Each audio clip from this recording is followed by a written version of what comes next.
Hello, my name's David Penny, and this is welcoming you to the Indie Author Fringe 2016.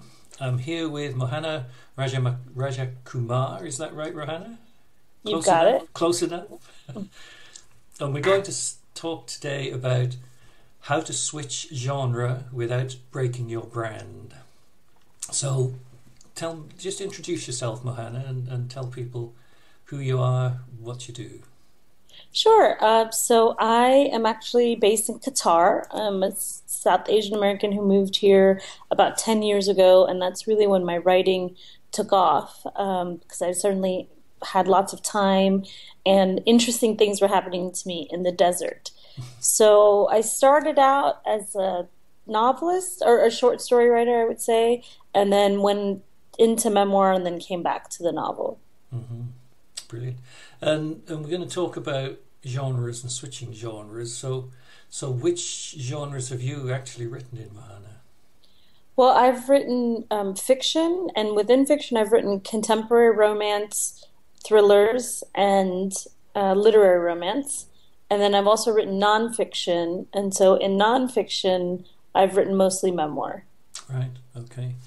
Uh, your memoir or other people's memoir? Yeah, Yeah. two separate ones. One for first-time moms, as Uh, as a, as I was having our oldest son, and then one about living here in Qatar as a woman of Asian descent in the middle of the Middle East.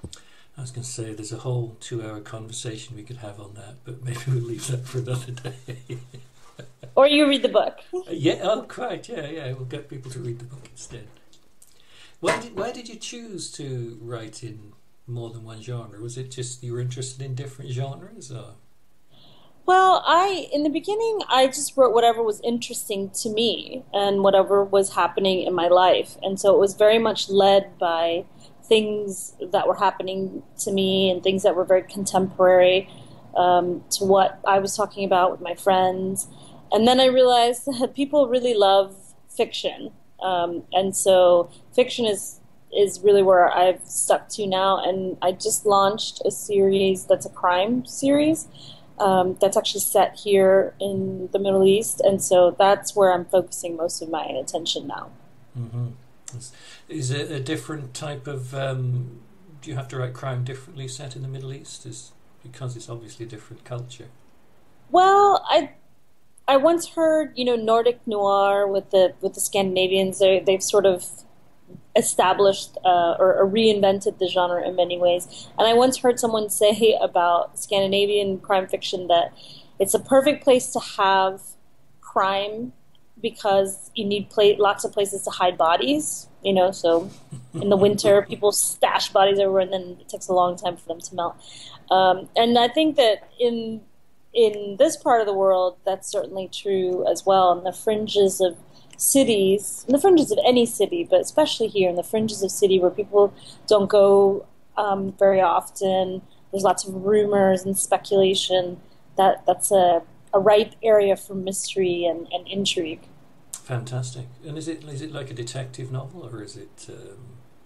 Yeah, so the first one is I think what you would call police procedural. There's a grumpy captain, a self-appointed sidekick who he doesn't want to work with, and there's not necessarily there are dead bodies, but the puzzle that needs to be solved is there's someone who's missing, and so trying to find that person, trying to figure out whether or not he's dead or alive is the core puzzle there. And I've just finished the sequel, and in the sequel, I'm starting to broaden out and get much more complicated, and we're into human trafficking and sex trafficking. Right. So Right. Well, that sounds a bit dark and interesting to me. That's great. yeah, I think as a genre, I find that thrillers or suspense they have lots of possibilities, and the way that I write them is ensemble cast. So you've got the detective, you've got the sidekick, but then you've also got other players, and so you're getting the story from multiple perspectives. Mm-hmm. Great. Do you enjoy the crime? Which genre do you find is the easiest one to write in? Oh gosh, there's nothing easy. I mean, writing is such an intense process for me. I tend to every November I try to write a manuscript for National Novel Writing Month, Hmm. NaNoWriMo. So by December 1st, I have about 50,000 words. And then this last time, it took me 10 months to get it ready. So from November to July is when it was published. So that process seems to be just the way that I work, whether it's fiction, whether it's romance or a crime or literary fiction. It's kind of how long it takes. Right, right. And did you actually answer? You know, which is the one you enjoy the most? Which is Oh, your favorite? um, Or do you love them so all? this is my second series. In the first series was the contemporary romance. The first book was called Love Comes Later, and I had gotten about 15,000 words into the sequel when it kind of stalled, and that was 3 years ago. I've since gone back to it. Last summer I tinkered with it. I think I maybe got it up to almost 20,000 words, but then it stalled again. So in terms of like creating a world, populating with characters, and returning to that world, and then doing interesting things. Definitely, this new crime series has been much more facile to get into and at least get through a whole draft. Hmm. Okay. Um, I mean, the title of what we're talking about is how to write in different genres without breaking your brand. Do you find that difficult? Obviously you're writing as yourself in each of these genres. Is that right? Yes. Mm. Um, but I just started a children's series, picture book Right. series, yes. And so for the picture book series, I am using a pseudonym. Because for the adult reader, I think, who I am. I think people are coming to me because they want insight into cultures that they might not know about. They want to experience strong female characters and, also have a good story. And those, I would say that is my brand, and that's how I've been able to work around different types of stories and get people to follow me from one genre to another. So rather than establishing myself, as a particular type of storyteller, I think I've been able to establish myself in thematic areas. And so Mohana Lakshmi Rajakumar sounds great if it sounds exactly like the kind of person you'd want to get a culturally nuanced international caper from. But for the younger reader, Hannah Rogers sounds like a much more, um, you know, familiar and easy to pronounce, perhaps, person. And Hannah Rogers is, derivative of my name, Mo Hannah, and instead Hmm. of Rajakumar, Hmm. Rogers. So that's how we. So I'm trying out the pseudonym thing. But I do think that for the children's audience, that has to be a totally different kind of approach and brand, but people will know that it's me, but I'll just say, I'm writing under this other name. Hmm. So for all of your other books, you have a single website then that is yours. I do, and what's funny about this is this is sort of well, you could say chicken, egg, cart, horse, but Moha Doha is sort of how I've collected all of these things that I've been writing and thinking about. So MOHA, and then Doha, the city where I live, DOHA. But what's funny about that is people now think my name is Moha. Yeah. So I guess that's when you know your brand is working. They'll write to me or they'll call me and they'll say, "Hi, Mohan." I'm like, "Well, it's Mohenna, but okay, fine." Yes.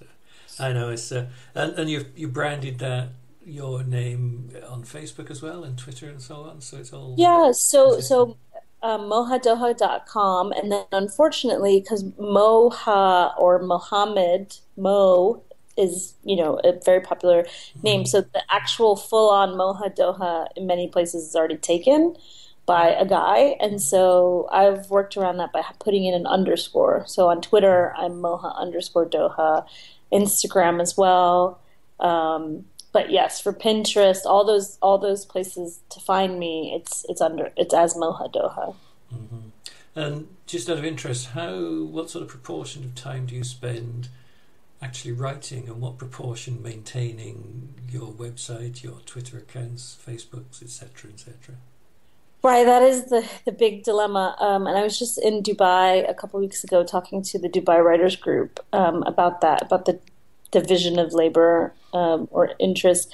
For me, I spent a long time while I was learning in the process of learning how to write. So while I was writing my first novel, which took me years, and I would, tinker with it, go off and do something else. I was establishing what we now call, what writers call platform.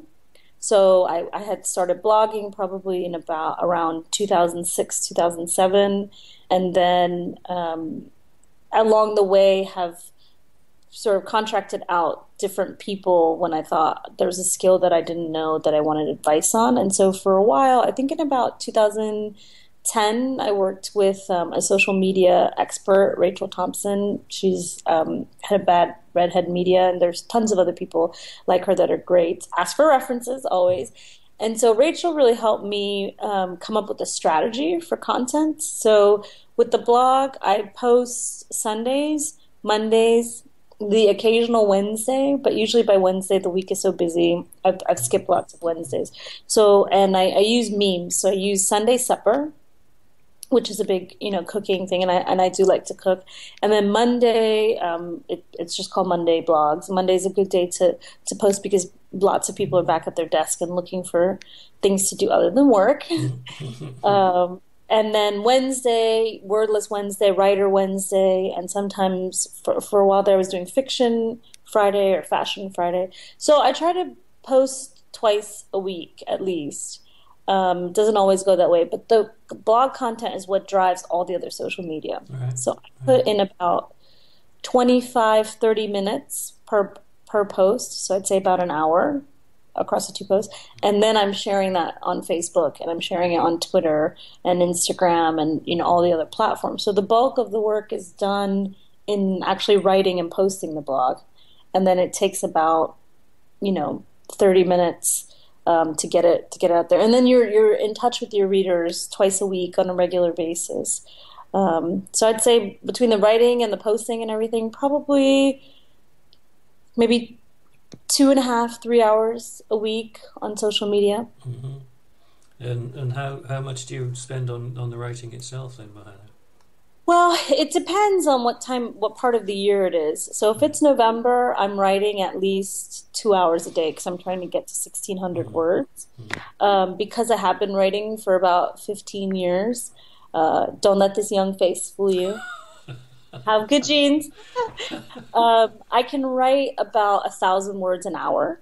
Wow. So that's a really good, especially if I know, if I outline, I'm a big outliner. So if it's November, I'm writing 2 hours a day, and 2 o'clock in the morning on airplanes, automobile. I mean, it's just it's just got to get done. The rest of the year, like for now, for example, this week, I'm probably not going to get very much writing done because I've slated next week and the week after to really get onto this revision for the sequel. So I schedule it, but during the most of the year, I need at least 3 hours. I need a good 3-hour chunk. Because that first hour, you're just sort of reminding yourself, this is where I left off. This is what's happening. This is why I hate this book. This is why I need some tea, And then you really get 2.5 hours of really good, solid writing in. So how long does it take you on that schedule? So you said you're an outliner, so you plot rather than pants your way through the novel, I take it. Yeah, for me, pantsing, that first novel I mentioned, I started about, I would say, somewhere between, let's just be generous and say I started it in 2002. And it didn't actually come out as an ebook until 2014, I think, because I'd write some things and then I'd forget how old everyone was, and then it was just a mess. And so actually it was much harder to edit and revise that book than any of my other books. I mean, partly because it was the first project and I wasn't very good at writing probably then, but also because it was just all over the place. The ideas were all over the place. so with an outline, you can actually see on the paper the story, and you can see beginning, middle, and end. And for me, because I am kind of, let's say I like post-it notes a lot, color-coded post-it notes. So you can see like, okay, there's this storyline, and this is where it expands, and this is where, it concludes. Whereas when you're just writing based on ideas, it's much messier to try to go back and impose structure. Yeah, I wrote my first 4 novels. I mean, you might have good genes, but I've got awful genes. But this was back in the 1970s, Mohanna, and I had absolutely no idea on how to write or anything else. But I managed to get 4 books published, and they were just total from beginning to end, not a clue. And I just started and then stopped when I'd got 60,000 words and sent them off. Wow. But then I gave up writing for about 35 years. And when I came back to it, I just read and read and read on craft and how to do it and the best ways to do it. And I've gone from being a total pantser to an obsessive plotter now. And I plot everything into in huge detail as I go through. So yeah, it's but it doesn't always work for some people, does it? No, and I mean that's the thing. You have to try things and find what suits your style and what is conducive to your story. I also found that the further I got into a particular genre and away from literary fiction, which I would. There's lots of debates about what is literary fiction, but I would qualify it as wonderful prose in which not a lot happens, and usually a sad ending. To me, those are the hallmark features of literary fiction. And so once you get into a genre like contemporary romance or crime or anything else, paranormal, there are certain things that have to happen in the story, and the only way to keep track of those things is to write them down and to know that they're coming. So I just found outlines much more helpful to keep the story going, to keep track of where you are in the story. And for those days when you sit down, you think, I've got nothing to say. You look over and you see, oh right, scene 3. They get in a car crash. Okay, I can write a car crash. Yeah. Do you use any like writing toolkits or anything, or is it just scraps of paper and bits of documents? Yeah, I'm not one for software, although I understand that helps people honestly, I haven't actually tried any of it. It's just me, Microsoft Word, often collages. If I get stuck, I'll make like a paper collage out of magazines on the theme or the character, or to have some visual aids and to stick it up wherever I'm working, because then I can think, okay, I'm stuck. She's wearing a dress. What does the dress look like? And then you go to your photo. So that's about as high tech as I get. So when you're actually writing, do you find some bits of it easier than others? What's the tough part for you, Mohanna? Oh, I think all novels struggle in the middle, don't they? It's just like a marathon. You feel great starting out, right? You've got the adrenaline. The characters are new, they're fresh, they're doing funny things, and then in the middle you just think, oh, I'm tired of all of you. And then you look down the road and you think, oh my gosh, I've got 13 more miles to go. How am I going to get there? Because I usually know how it begins and how it ends, but the middle is the part that I'm unsure about. So the middle is very usually like around page 200 is when you start to think, why did I start this? How many pages have I got to go? Yeah, I mean, you just think, how are we going to get there? Yeah. Do you find that when you said, you get overly familiar with your characters, do you think writing in a series, you said this is the second book in the current series, do you find that difficult to keep the excitement going when it's the same characters over and over again? Well, right now, with this set of characters, so Ali is the grumpy cop, and Miriam is a young journalism student who has, come into knowing about these sort of infringements and infractions. So she's self-appointed herself as a helper, and so their interaction is very fun to write because they're so different, and it's very believable. Like anyone who's been in this part of the world would say, "Oh yeah, that's totally." I could name 5 guys I know that are like Ali, and then also I know 5 women that are like Miriam, and then of course you can't have a crime story without love, right? A love interest, and so they also have this subtext of as a love interest. So right now it's only the second book, but I find them very fun to write. And it's the book starts with a young teacher, young British teacher who has been murdered. She's found strangled in her apartment. So I think, I'm already thinking about the third book in the series, which is probably going to be espionage, like petroleum espionage. Right. So for now, I can think of 5 or 6 other storylines related to this world. But at some point, yeah, I think it's going to do, you know what they say about TV when it jumps the shark, when a series jumps. But for now, it's really fun. Yeah. I sometimes think about people like Lee Child who've been writing Jack Reacher, and I think he's on his 21st now. And whether he finds, he gets up in the morning and says, "Oh no, not again, not that guy." But yeah, I'm 3 books into a planned 10-book series. Wow. So that was why I was curious to see how you did that, because so far my characters are still fun. Yeah. I think you have to seed the context Yeah. with enough possibilities of things that can happen and can go wrong. And this series really is dependent on Ali and Miriam's relationship. So they meet in the first book. In the second book, their relationship deepens. And then there's a lot of potential because relationships in this context, I mean, any relationships are complex, but especially here, families have so much influence on the couple. You've got all sorts of other factors.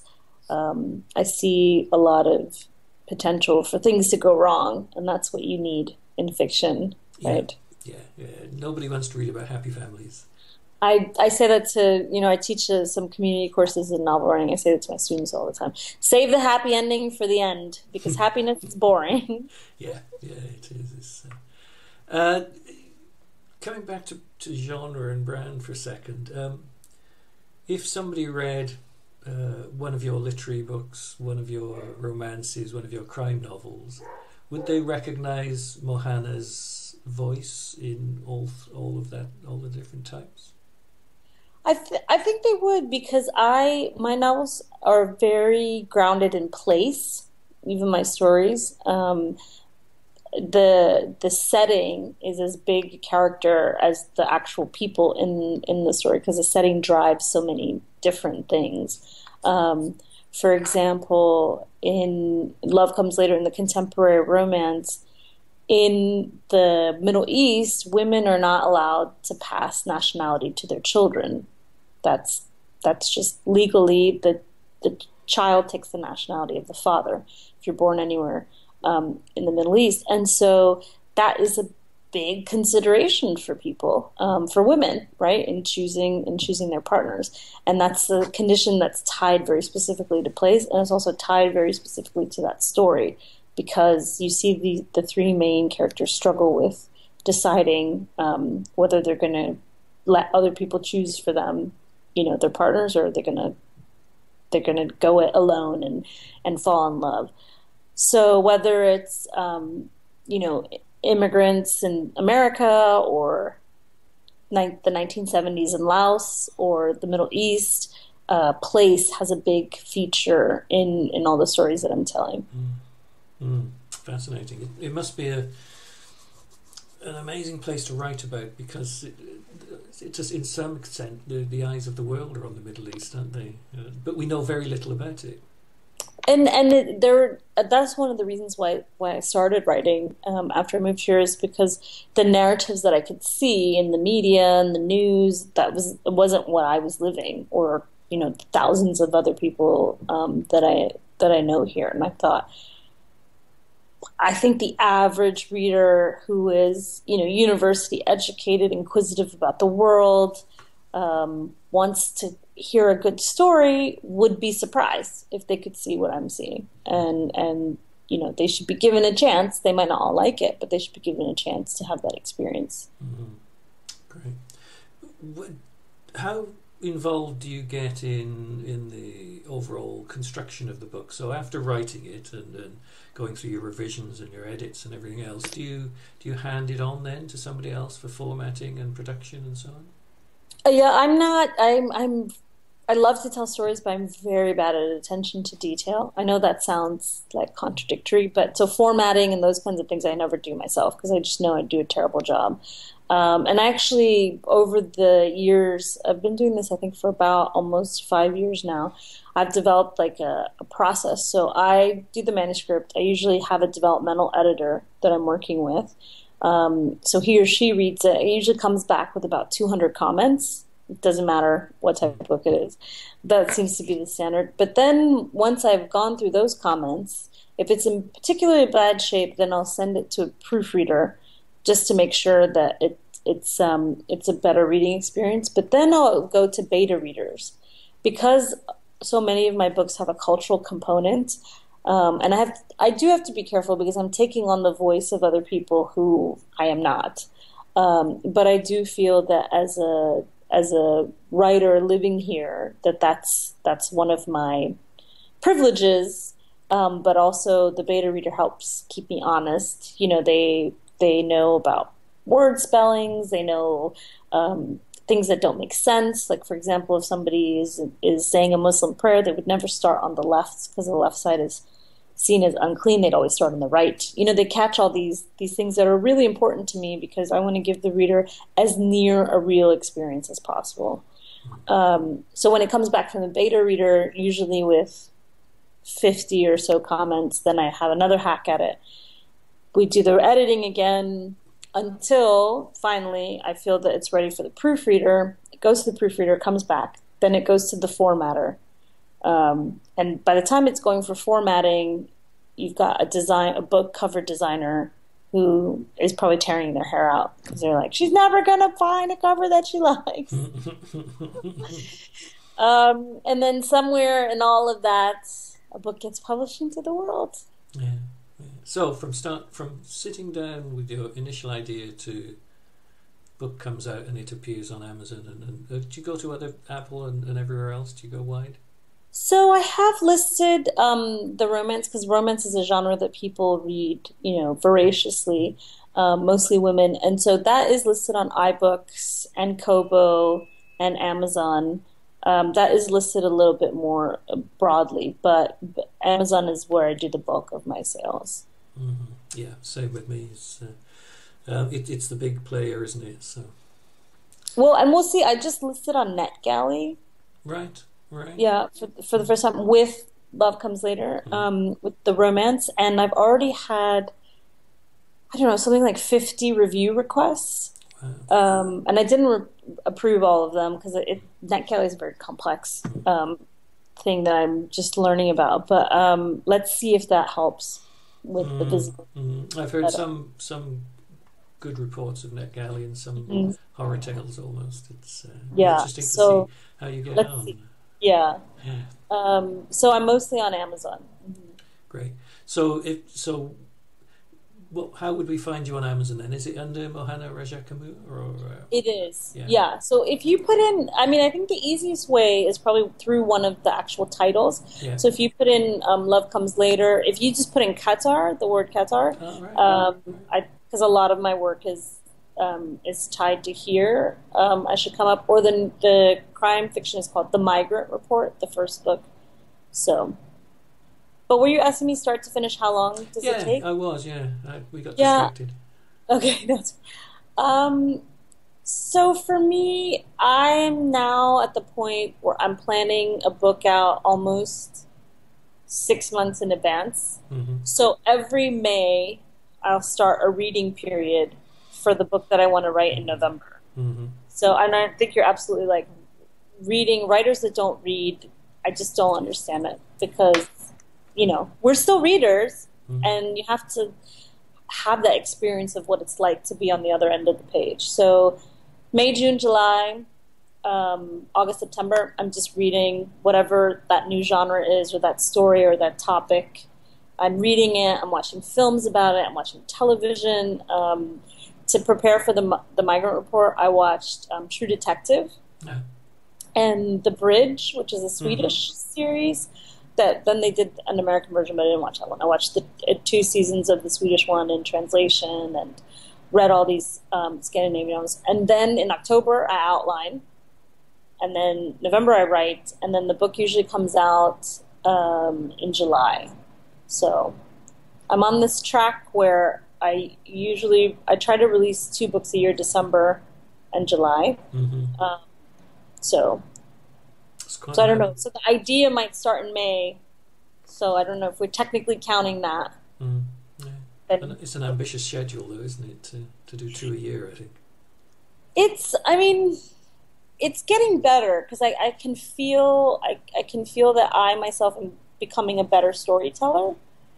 I'm not as puzzled at what are the like central elements that I need to have. And the more that I've taught this novel writing course at the university here now twice, and so the more I tell other people how to do it, Yeah. the Yeah. more it clarifies it for myself. But yes, there are lots of sleepless nights. Brilliant. I think we've pretty much covered everything I wanted to. So thank you very much for talking to me, Mohana. Yeah, no, this is really great. And I mean, the closing thing I will say for people who want to switch genres is, definitely try it if that's an interest that you have. But if you're not entirely sure where it's going to go, like with the Migrant Report and the crime series, I always knew it was going to be a series, so it was worth the investment for me.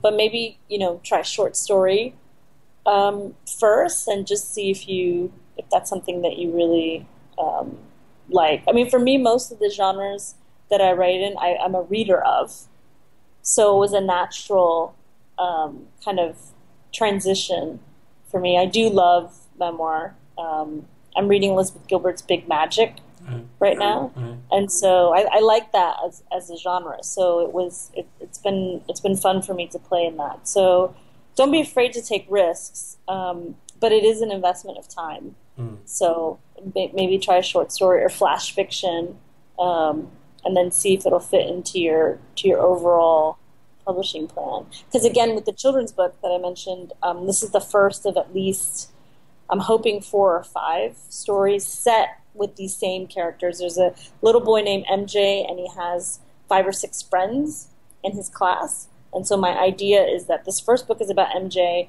then we'll go to Leah, then we'll go to Omar, then we'll go to Jose, and then maybe we'll come back to MJ. So it's good to try to have a plan Mm. if that's something that's on your horizon, just so that you don't get stuck or feel like you've put in an investment of time and it's been not Yeah. worthwhile. Yeah. Yeah.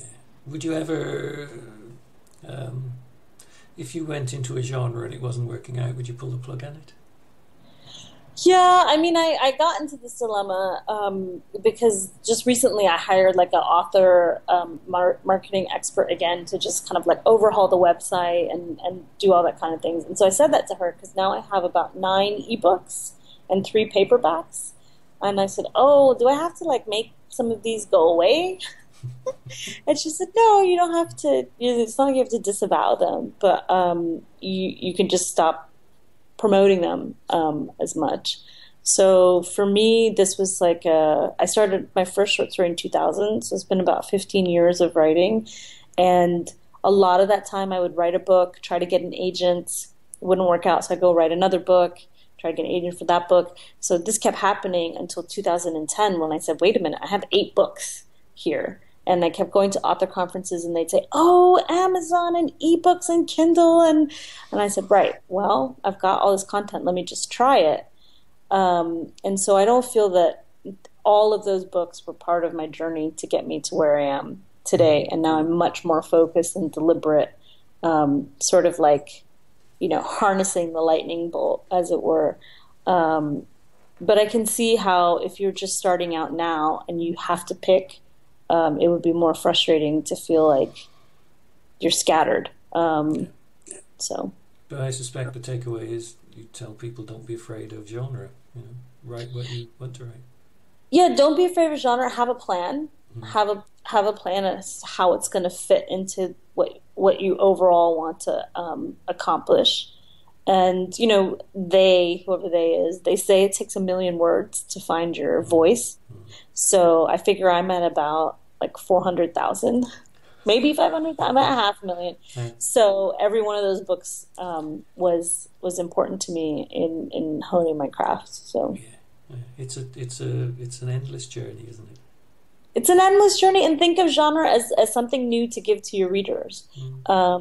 Because of the high role that culture plays in my books, I do tend to get readers that follow me across the titles.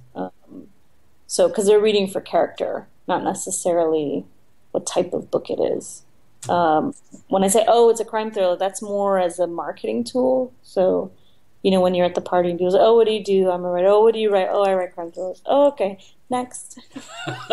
Yeah, that's going off topic again, but that's why I love going to writers' conferences, because you say something like that. You say that in at a party and everybody goes, oh, yeah, and you can see their eyes glaze over. And you go to a writers' conference and you say, what do you write? Crime thrillers. And that's the start of a 90-minute conversation with somebody in the bar. It's fantastic. Absolutely. And well, how do you deal with, unreliable narrator? Yeah, yeah. And they know what you're talking about then. Exactly. Yeah, I know. I love when people, and bless them, like, it's hard. Sometimes writers would just come out as jerks because people say, like, oh yeah, I heard you wrote a book. I'm like, yeah, I did. You're just dying inside, Or people say, like, oh, I loved your book, and you want to say, like, well, which one? But you say, oh, thank you. Yeah, I know. Yeah. Just smile and move on, man. That's right. Good advice. Good Yes. advice.